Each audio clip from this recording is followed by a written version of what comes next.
Is COVID-19 going to trigger the next housing crash like we saw in the Great Recession and the mortgage meltdown? Well, there's a couple of things that we're tracking as we watch this market evolve in the wake of the COVID crisis. And of course, now what is really a financial crisis that we're all trying to work through with all the unemployed in America. But the fact remains that the driving factors around the future value of housing in America revolve around the supply of home and the demand for housing. Now, I've talked a lot about the mitigated supply of homes because builders have simply not been able to keep up with the number of household formations. So supply is in check. And if you look at the number of inventory of homes for sale today, as compared to the number of households in America, the housing ratio or the supply of housing is at a near record low. Now, when we talk about the demand side of the equation, we're really talking about affordability.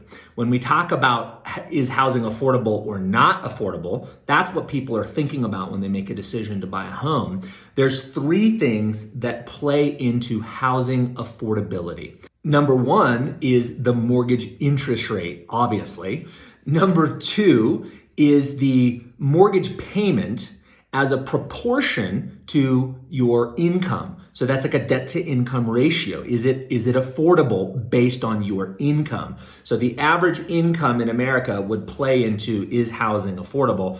And then number three is, of course, the price of homes. Now, according to the National Association of Realtors, they have put together a home price index. And essentially what happens is they score this as at 100, a level of 100, it is reasonably affordable, meaning debt to income ratios are generally in line based on average incomes, the prevailing interest rate, of course, which equates to the payment, and then the price of real estate. They break those down into an index.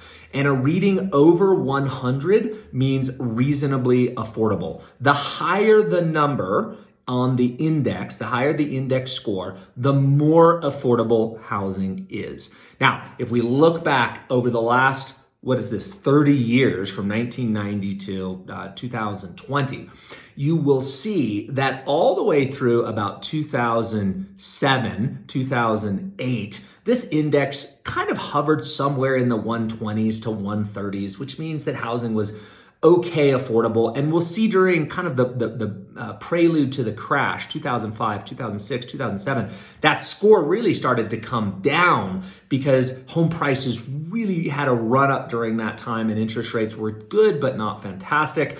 And then what happened? We hit the mortgage crash. We had housing prices that went down drastically, and we saw prices of real estate go down. So housing, that index score soared during that period of time. That was a bargain period to buy a home.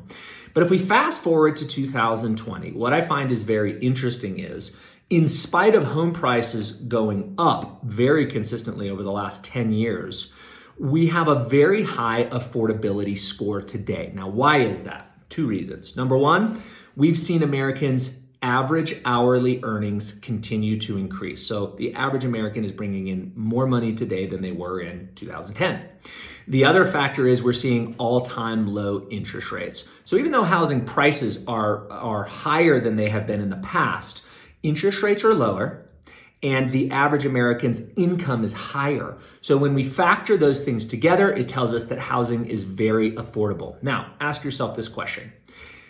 After the last time period that the housing score was this high, which was that recessionary period from 2009 to 2014, what happened to home prices? They shot up because housing got very affordable, it spiked demand, and home prices rose.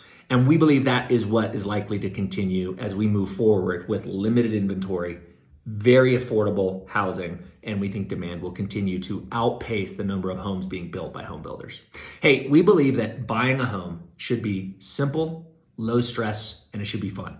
So if you have questions about the process, if there's anything we can do, we're here, and we'd absolutely love to hear from you.